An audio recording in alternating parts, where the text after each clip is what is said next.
Acclamons le Seigneur très fort. Shangilia Bwana nguvu sana. Nous prenons directement la parole de Dieu. Toiba araka mianjiko ya Nous Mungu. allons lire dans Ephésiens 2. Efeso Ephésiens 2 du verset 8 jusqu'au verset 9. verset 8 mpaka 9. Lèvons-nous, nous lisons la parole de Dieu. Tunashimanja kusema neno la Mungu. Du reste de cette parole, tu peux la réciter. Kwa ile nabakia ino unaweza Si tu lis kuirudia. réellement la Bible, Kama unasoma katika si tu Biblia. lis réellement la parole Kama de Dieu, unasoma jiko ya Mungu. si tu connais la parole de Dieu, Jua neno la Mungu. ça c'est un sujet de récitation. Hii ni kishina kia C'est un kurudiria. sujet de récitation pour tout nouveau chrétien. Ni kishina kia kurudiria Même kama pour les Kristo wote anciens wa sasa. chrétiens. Hata Wakristo wa C'est un zamani. sujet de récitation. Ni kishina kia C'est un kurudiria. verset à mémoriser. Ni verse moja ya kubamba. Comme nous disons, VAM. Kama tunasema vile vama. Alléluia. Amen. Nous lisons au nom de Jésus-Christ. Tunasema mchela Yesu. Car c'est par la grâce que vous êtes sauvés, Kwa maana ni kwa neema munaokolewa par le moyen de la foi. kwa njia ya imani. Et cela ne vient pas de vous. Na ile haitoke kwenu. C'est le don de Dieu. Ni zawadi ya Mungu. Ce n'est point par les œuvres, Haina kwa matendo. afin que personne Juu mtu ne se glorifie. asijitukuzwe. Amen. Amen. Acclamons le Seigneur. Shangilia Bwana. Nous pouvons nous rasseoir. Tunaweza kuikala. Amen. Amen. Bien-aimés, ce soir, No magharibi ya leo après avoir prophétisé, kisha kutabiri, après avoir déclaré, déclamé et proclamé kisha kusema, kuangaza na kutangaza les psaumes mazaburi pour cette année 2023 muhimu mwaka 2023 et peut-être pour les années qui suivent dans ta vie. saa zingine kwa hii fuata mu maisha Le yako. psaume 65, Zaburi 65, le psaume 66, le 66, psaume 67. Zaburi 67. Ce soir, nous retournons Leo tunarudia sur notre sermon sur l'alliance.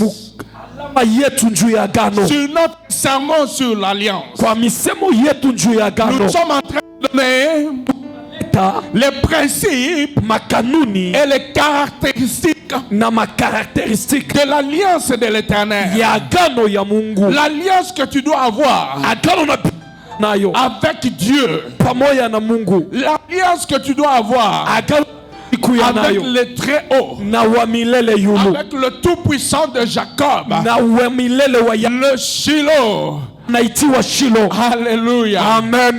Bien-aimé, Mpendwa, laisse-moi t'exprimer encore acha nikwambie tena que si tu viens en ce lieu, ya kwamba kama unakuya tu dois hapa avoir une alliance avec Dieu. unabidi kuya na agano na Tu ne Mungu. peux pas passer ton temps inutilement. Hauwezi kupotesha wakati yako Parce bure, que, kwa maana laisse-moi t'expliquer, acha que la nikufasirie place sur laquelle tu t'assois là, fashi ile ushakuikala c'est une place payante. ni fashi banairipia. Alléluia. Amen. Est-ce que tu le sais? Est-ce C'est unaijua une place payante. ni fashi Il y a quelqu'un banairipia? qui a payé pour cette place-là. Kuku mtu aripia Alors, ndio ile si tu viens fashi. ici, Alors kama et unakuya que hapa tu n'as pas d'alliance avec ya l'Éternel, kama una na agano na faut Mungu, bien rester à la maison. inabidi ubakie kunyumba. Alléluia. Amen. Est-ce que tu me saisis? Est-ce qu'on unanichunguza? Kama kuku mtu, Tu sais, unajua quand tu vas louer la place à l'hôtel Caravia, kama unaenda kubeba kuluwe place kwa hotel Caravia, si tu veux organiser une fête à l'hôtel Caravia, kama unapenda kuorganize karamu kwa hotel Caravia, d'habitude dans les salles de banquet, kwa zowezo kumasali ya babanke, d'habitude dans les grandes salles de fête, kwa zowezo kumasali munene ya makaramu, où l'on organise des grandes fêtes, kule banaorganiza kama feti mkubwa, on ne fait pas louer la place, la salle. abaferake luwe On sala, ne fait pas louer la salle. abaferake luwe sala. Alléluia. Amen. On fait louer la place. Banaferaka luwe fashi. C'est-à-dire quand tu donnes une invitation à quelqu'un, Manake wakati unapeleka il invitation faut kwa qu'elle mtu, vienne. il faut akuye. Si elle ne vient pas, Kama shikuye, elle te fait perdre l'argent. anakupoteshesha Elle te makuta, fait perdre $250. anakupoteshesha $250. Alors quand tu es absent en ces lieux, Manake wakati unakosa sache que cette fashi, place est payée. yu asema hii fashi Cette place est anairipia. payée par le sang de Jésus. Yu asema hii damu Il a payé pour cette place. Yesu Alors alilipa quand njoo toi hii tu fashi. manques, tu fais gaspiller à Jésus. Wakati wa unakosa unagaspia kwa Yesu. Alléluia. Amen. Tu fais gaspiller à Jésus. Unafanya gaspia Pour kwa cela, Yesu. tu dois être alliance avec Jésus. Alléluia. Amen. Donc, tu ne peux pas venir en ces lieux sans être en alliance avec Jésus. Tu ne peux pas venir en ces lieux sans invitation.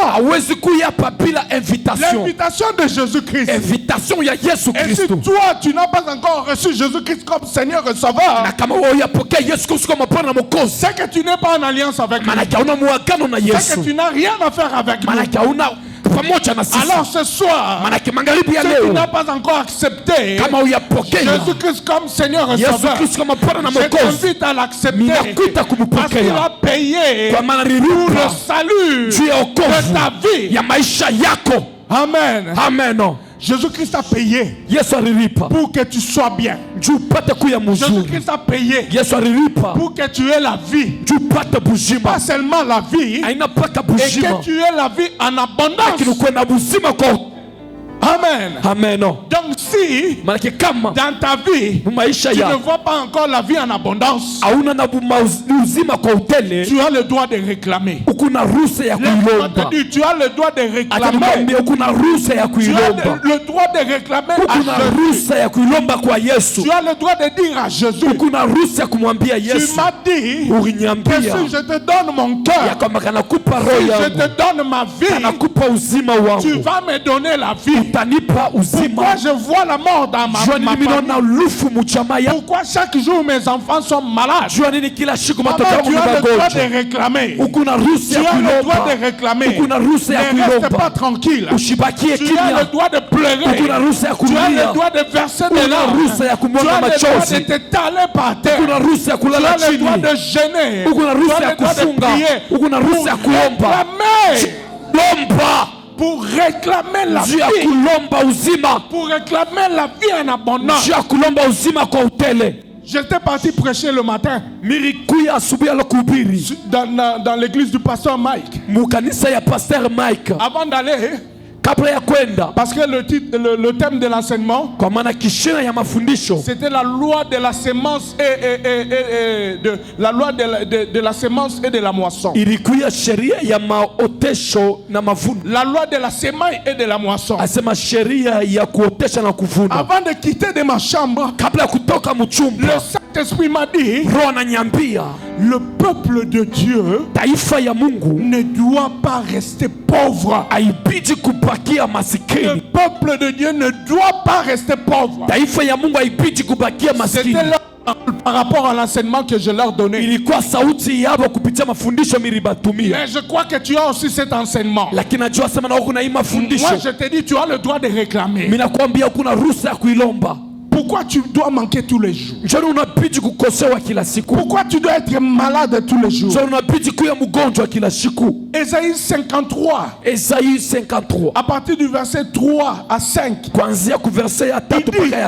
C'est par ces meurtrissures que nous sommes guéris par le sacrifice de son sang. Tu n'as pas le droit d'être toujours malade. Tu n'as pas le droit, tu ne dois pas accepter que tes enfants soient toujours malades. Que ton mari soit toujours malade. Ce que Dieu t'a promis par son alliance et que tu ne vois pas, tu as le droit de réclamer. Moi à ta place, j'acclamerai la parole du Seigneur. Alléluia. Amen. L'alliance de l'Éternel est gratuite. L'alliance de l'Éternel est gratuite. C'est ça le principe que je vais vous donner ce soir. L'alliance de l'Éternel est gratuite. Ce n'est pas comme l'alliance avec le féticheur. Ce n'est pas comme l'alliance avec le sorcier. On a appris des histoires de gens. Des histoires de beaucoup de personnes qui sont partis faire alliance avec les féticheurs, avec les sorciers, avec les démons. Beaucoup ont laissé. une partie de leur corps. On connaît quelqu'un que vous connaissez aussi son nom. On dit toujours que ce type-là, il a fait alliance avec le diable et il a laissé son doigt. D'autres personnes, on dit ils ont fait alliance avec le diable. Ils ont sacrifié leur dos. C'est-à-dire ils ne peuvent pas avoir d'enfants. D'autres ont fait alliance avec le diable. Ils ont sacrifié leur progéniture. Ils ont des enfants qui sont toujours malades. Ils ont sacrifié l'intelligence de leurs enfants. Alléluia. Amen. Mais l'alliance de l'Éternel, elle est gratuite. Elle est gratuite. Tu n'as rien à donner. Il y a quelqu'un qui a déjà payé de son sang. Quelqu'un qui a déjà sacrifié son sang. Écoute ce que Hébreux 8 dit. Mais maintenant, il a obtenu un ministère d'autant supérieur, d'autant supérieur qu'il est le médiateur d'une nouvelle alliance, d'une alliance plus excellente qui a été établie sur des meilleures promesses. Alléluia. Amen. L'alliance avec l'Éternel a même des promesses. A des promesses. Ça c'est le deuxième principe. A des promesses, non pas pour la vie présente seulement, non pas pour le temps présent seulement. L'alliance de l'Éternel a des promesses, même pour la vie éternelle. Alléluia. Amen. Tu es heureux de savoir que tu as l'alliance avec Jésus-Christ. Tu ne finiras pas comme ça. Alléluia. Amen. Tu ne finiras pas comme tout le monde. Tu ne finiras pas comme n'importe qui. Tu as l'alliance avec l'Éternel. Si tu vois que ta vie est en train d'avancer et que tu n'as encore obtenu ce que Dieu t'a promis, fais comme Our. Fais comme Our qui était descendu avec Josué dans la terre promise à Canaan pour inspecter Canaan. Ils étaient à 12 espions. Ils sont partis. Ils ont vérifié le territoire. Ils ont vérifié la terre de promesse. Et ils sont rentrés auprès de Moïse. Ils ont amené le rapport. 10 ont amené un mauvais rapport. Ils ont dit que dans ce pays, il y a des géants. Il y a des fils d'Anak. Nous nous apparaissons comme devant eux, comme des sauterelles. Et quand Our et Josué ont donné ces rapports positifs,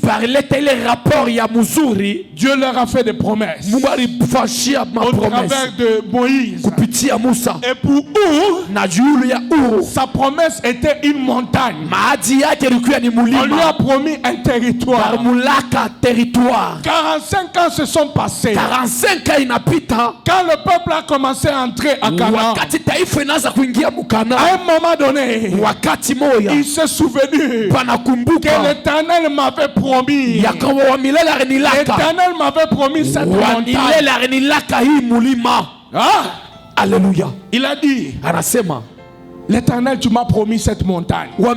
Il est temps que tu me donnes cette montagne. Il est temps que tu me donnes cette montagne. Fais comme Our. Quand tu vois que tu es en train d'avancer, que tes promesses ne sont pas encore réalisées dans ta vie, réclame. Alléluia. Amen. Réclame cette vie en abondance. Réclame cette vie de victoire. Réclame cette vie, je dirais même de richesse. Alléluia. Amen. Ce n'est pas interdit pour toi. Il suffit seulement d'y croire. Il suffit seulement d'y croire. Et Our a été exaucé.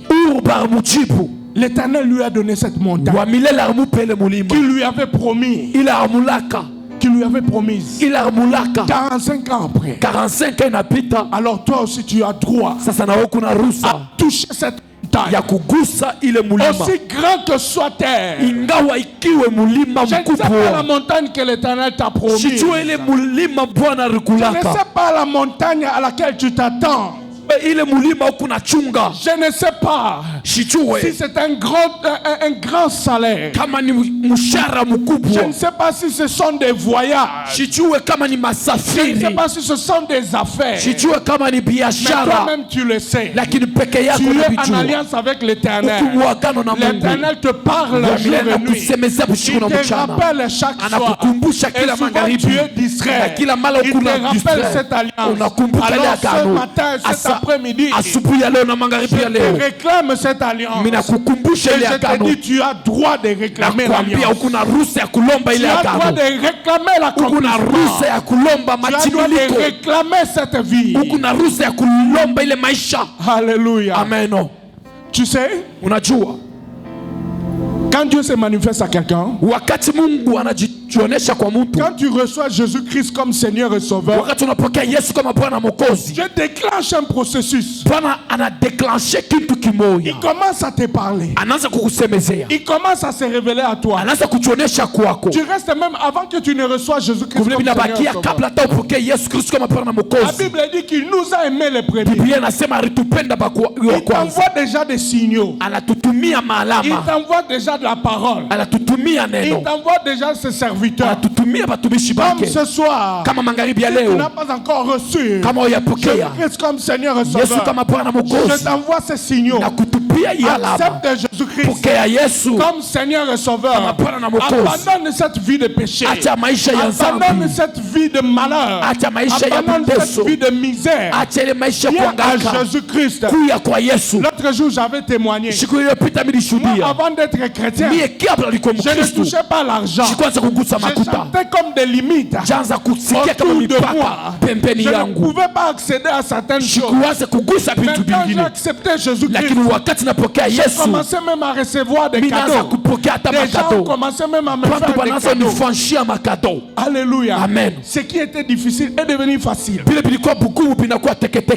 Alors, laisse-moi te dire que le Seigneur va se manifester à toi. Il va commencer à te parler. Il va commencer à te montrer des choses. Il va commencer à te montrer ton Canaan. Je ne sais pas quel est ton Canaan. Mais d'après le principe de l'alliance que j'avais annoncé l'autre fois, c'est-à-dire l'alliance de l'Éternel, ne peut pas être en dehors de tes besoins. Ça ne peut pas être en dehors de ce que tu attends. Ça ne peut pas être en dehors de ce à quoi tu aspires. Je l'avais démontré par 3 exemples. J'ai pris le cas d'Abraham. J'ai pris le cas de Gédéon. J'ai pris le cas de Moïse. Vous allez remarquer qu'il y a un schéma. Et le schéma est le même. Dieu, quand il se manifeste à toi, il se manifeste à toi pas pour rien, mais par rapport à un besoin que tu as dans ta vie. Alléluia. Amen. Ce n'est pas seulement pour ses besoins à lui. Est-ce que tu le sais? Quand Dieu se manifeste à toi, quand il veut que tu acceptes Jésus-Christ comme Seigneur et Sauveur, ce n'est pas seulement pour son bien, mais c'est aussi pour ton bien. Parce que c'est une alliance. Tu dois te retrouver dedans. C'est une alliance de donnant-donnant. Tu donnes et tu reçois. Il donne et il reçoit. Alléluia. Alléluia. Amen. Est-ce que vous me suivez? Alors le schéma c'est que il répond par rapport à tes besoins. Il te fait des promesses. Il a fait des promesses à Abraham. Abraham était stérile. à cause de sa stérilité, Dieu lui a promis beaucoup d'enfants. À cause de, à part être stérile, il était dans un territoire qui était limité. Un territoire qui était comme sec, qui ne produisait pas beaucoup. Ça, vous allez le comprendre dans la parole de Dieu. Et c'est comme ça que Dieu a promis à Abraham un territoire où coule le lait et le miel. C'est-à-dire là où il était, le lait et le miel n'allaient pas se développer. Dieu connaissait un autre territoire plus meilleur que Chaldée, où Abraham était, où Abraham vivait, dans sa famille idolâtre. Dans sa famille idolâtre, Dieu connaissait qu'il y avait un autre territoire qui allait produire beaucoup plus que la Chaldée. C'était Canaan. Il reste aujourd'hui. Vous allez voir que par rapport à la terre d'Israël, par rapport à Canaan, Canaan est plus prospère que Chaldée, que Chaldée. Là où il y avait Babylone, il reste, il n'y a même plus Babylone. La ville de Babylone n'existe même plus. C'est-à-dire Dieu savait déjà que cette ville-là serait rasée, que ce territoire-là serait improspère, que ce territoire-là à un moment donné allait sécher. Comme le dit Esaïe, que ce territoire-là allait devenir un repère de chacals, un repère des animaux sauvages. Alléluia. Amen. Alors Dieu, il s'est révélé à Abraham en lui donnant une promesse par rapport à ses besoins et par rapport aux besoins de Dieu lui-même. Et c'est quand maintenant Abraham a cru à cette parole qu'il a été considéré comme juste. La Bible dit qu'on lui a imputé à justice. Et le schéma n'a pas changé.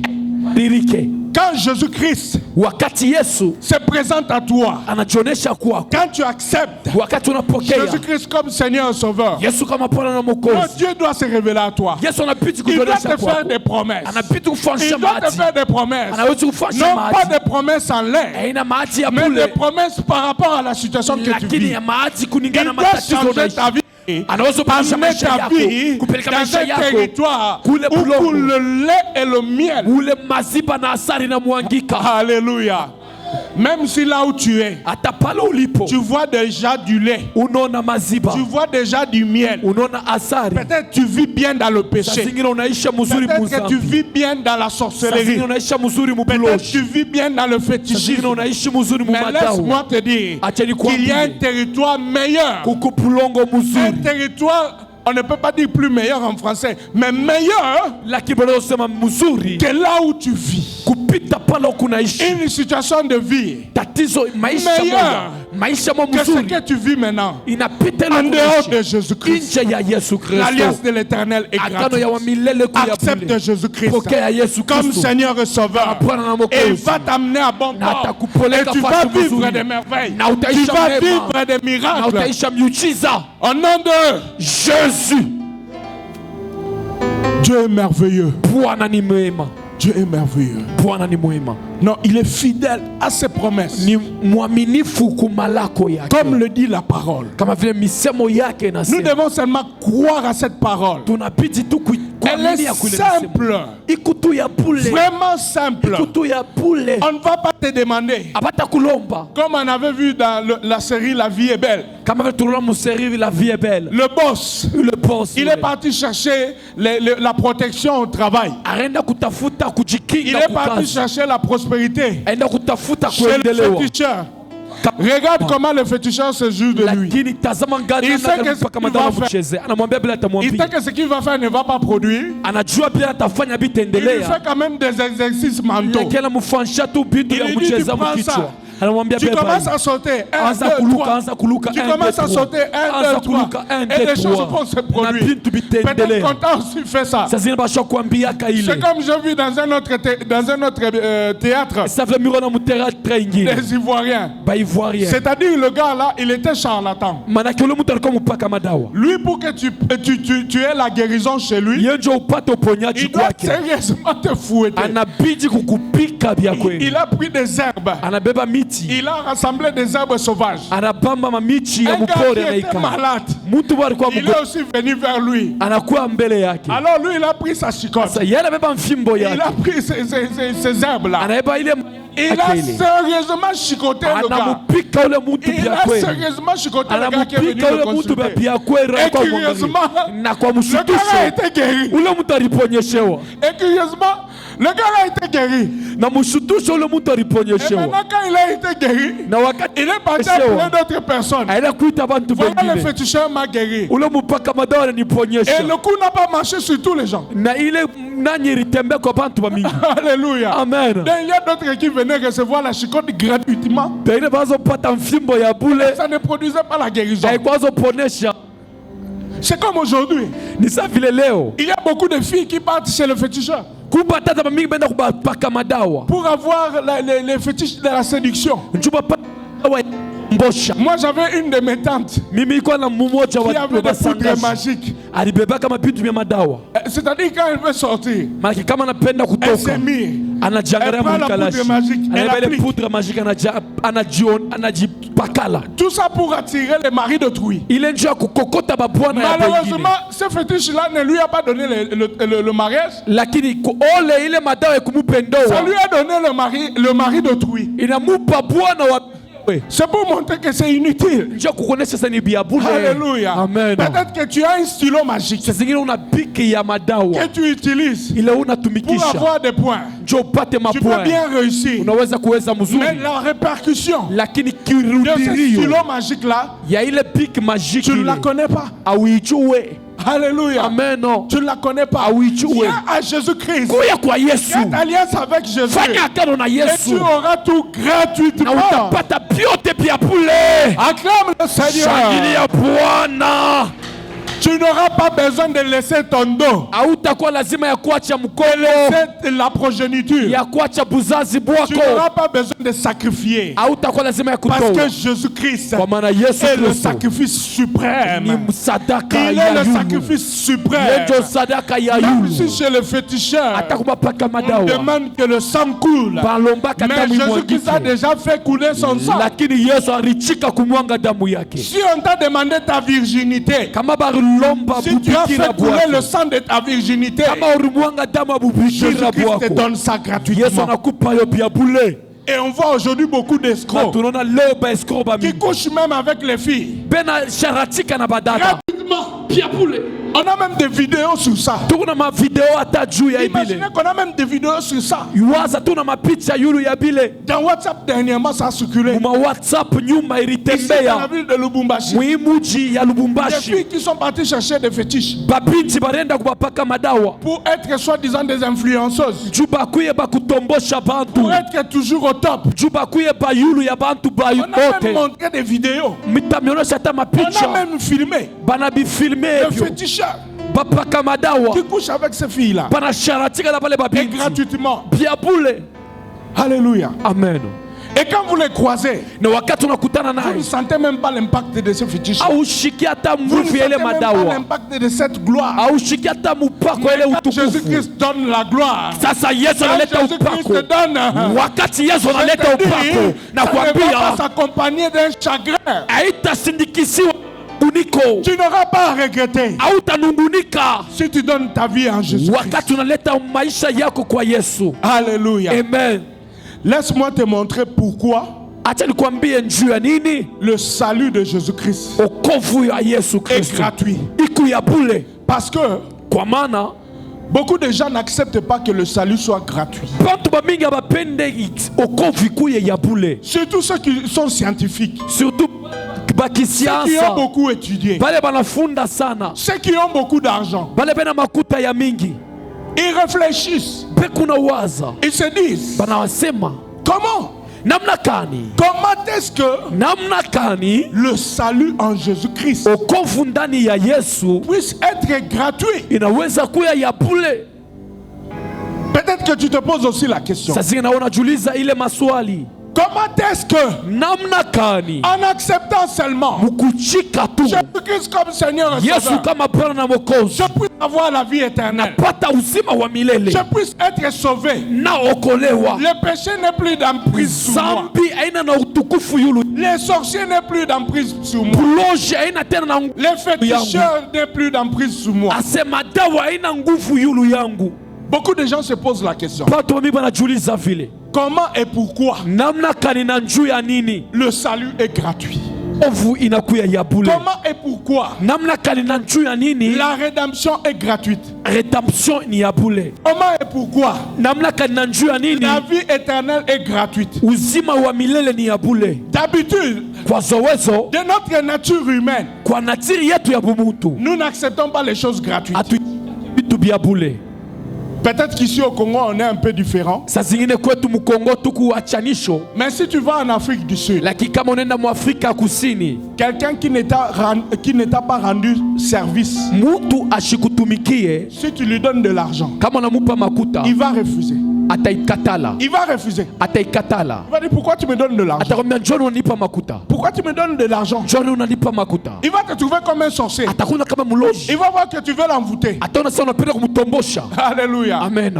Et les gens sont comme ça. Les gens n'aiment pas ce qui est facile. Peut-être que c'est ici au Congo qu'on aime la facilité.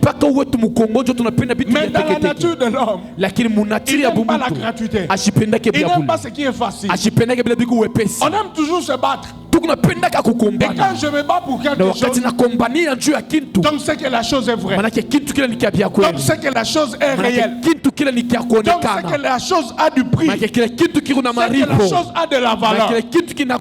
Mais laisse-moi t'informer. Le salut de Jésus-Christ est gratuit. Le salut de Jésus-Christ est gratuit. Et il n'a rien à faire.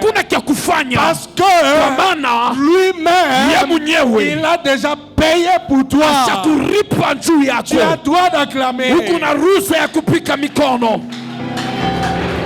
Jésus-Christ a déjà payé. Même si tu ne sais pas prier, même si tu ne sais pas chercher Dieu, mais quand il y a des choses qui ne marchent pas dans ta vie, dis seulement, répète seulement, Jésus-Christ a déjà payé afin que moi je ne sois plus malade. Jésus-Christ a déjà payé afin que je ne sois plus pauvre. Même pour la pauvreté, Jésus-Christ a payé. Il a payé même pour ta pauvreté. Alléluia. Amen. La Bible dit, le châtiment, le châtiment qui nous donne la paix est tombé sur lui. Alléluia. Amen. Et c'est par ces meurtrissures que nous sommes guéris. C'est-à-dire, si on t'a châtié, si on t'a maudit, si on a déclaré des mauvaises choses dans votre famille, pour que toi tu ne réussisses pas, pour que toi tu n'avances pas, pour que tu n'aies pas de diplôme, pour que tu ne sois pas marié, pour que tu restes célibataire, pour que tu n'enfantes pas, même si tu ne sais pas prier, répète seulement que Jésus-Christ a déjà payé. Et tu auras ta délivrance. Et tu auras ta délivrance. Parce que c'est une clause de l'alliance. Alléluia. Amen. La première des raisons pour laquelle le salut est gratuit, c'est qu'il y a quelqu'un qui a déjà payé pour ton salut, pour cette vie, pour que tu sois bien. Et je te répète, quand tu viens en ces lieux, cette place-là coûte le sang de Jésus. Il a déjà payé pour cette place-là. Donc tu ne manques jamais au réunion. Parce que quand tu manques au réunion, tu fais perdre de l'argent à Jésus. Alléluia. Amen. Tu méprises le sang de Jésus. Manake unazarau Tu damu ya méprises Yesu. le prix Unazarau bei du sacrifice. ya matoleo. Alors, laisse-moi te donner une autre raison. Acha nikwambie tena raison Et je vais ingine. terminer par là. Na mitamaliziwa wala pale. Pour laquelle Juu ya ile le salut est gratuit. yenye okovu inakuwa ya bure. Tu le prends dans Ésaïe 52:3. Unabeba Isaya 52:3. Et ça, c'est la raison Ile ni raison qui m'intéresse beaucoup plus. inakuwa ya muhimu kwangu. Parce que Kwa maana je me dis que minasemaka hivi, Dieu est juste. Mungu eku mwenye haki. Et cette raison Na hii misemo manifeste la justice de Dieu. inaonesha uwaki wa Mungu. Écoutez ce que la Bible dit. Shika penye Biblia inasema. Ésaïe 52:3. Isaya 52:3. Car ainsi parle l'Éternel. Kwa maana hivyo wa milele C'est anasema gratuitement ni pia bure que vous avez été vendus. wenye murijishiwa, Et ce n'est pas à prix d'argent aina kumripo ya que vous makuta serez rachetés. yenye mutabebewa. Alléluia. Amen. Acclamons très fort. Shangilia nguvu sana. Non, moi je suis dans la joie. Yeye ndio mikumufuraha Quand j'entends cette parole, wakia hii misemo, même si hata kama je peux déconsidérer le sacrifice de Jésus, shikonsidere misemo ya Yesu, même si hata kama un sorcier ou un occultiste mulojimo wala mupaka madawa peut déconsidérer anaweza le kudekonsidere sacrifice du sang de Jésus, sakrifisi ya damu ya Yesu, il y a une raison lakini kushi à raison moja laquelle il ne peut pas échapper. kula shitaweza Parce kukimbia, que cette raison ici kwa maana hii raison hii va même de la logique. inaenda yule hata ya Va logika, même de la logique. inaenda hata kwa Il y a la logika, logique dans cette parole de Dieu. logika ndani ya hii misemo ya Mungu. Alléluia. Amen. Laisse-moi t'expliquer ça. Acha nikufasirie hii. Est-ce que quand on te vendait à l'esclavage, Ese wakati baanza kukujisha, on a demandé ton avis? ese barlombaka Est-ce qu'on a mawazo demandé yako? ton avis? Barlombaka mawazo yako. Quand les gens, les tantes, les oncles Wakati badada ont déclaré que basangaji, toi tu ne vas baoncle, pas te marier, basemaka wewe on a hautaolewa. demandé ton avis? Barlombaka mawazo yako. Alors, Sasa et pourquoi maintenant on va te Johnny demander Sasa. à payer quelque chose? bata kulomba uripe kitu, Tu as été vendu gratuitement. bakujisha bya bule. Alléluia. Amen. Là maintenant on entre dans la logique. Asa tunaingia mlogika. Si les scientifiques, Kama ba si scientifique, les occultistes, kama bapaka madawa, je ne sais qui, comment on les appelle, sijue manjina ile bana baitaka les gens de loge ou je ne sais quoi, maloji wala bitukani, si ils vous refusent kama bana kukataria d'accepter Jésus-Christ, kupokea Yesu, ils disent que banasema ya kwamba ce n'est pas possible, c'est haiwezekani, de la folie, ni ça ne mbazimu, peut pas se faire, haiwezi que quelqu'un kuwezekana puisse croire mtu amini et recevoir la vie éternelle. napokea uzima wa milele. Parlez-lui de ce verset, Umusemeze répétez-lui ce verset. umurudirie S'il veut la logique, il y a la logique dans la parole de Dieu. logique mu misemo ya Mungu. Je n'ai pas été, on n'a pas demandé mon avis pour que je sois esclave du péché. Abakulombake avi yangu njuu nikuwe mtumwa wa On nzambi. n'a pas demandé mon avis pour que je sois toujours dans la masturbation.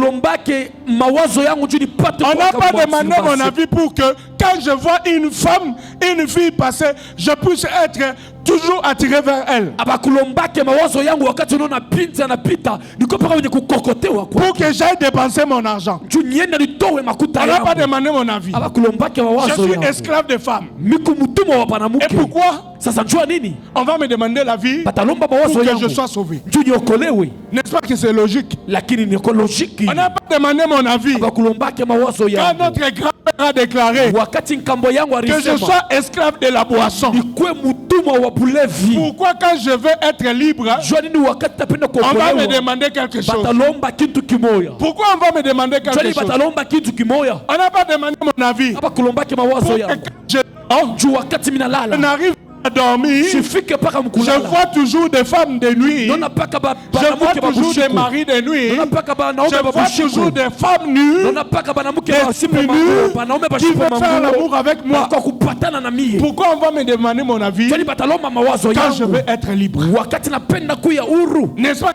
de la logique? n'est-ce pas? Amuna logique. Alléluia. Amen. Donc je dois être libre gratuitement. Malaki nabidi kwa huru. Je dois être libre gratuitement. Nabidi kuya huru. Si les occultistes refusent d'accepter Jésus-Christ, vous leur brandissez ce message.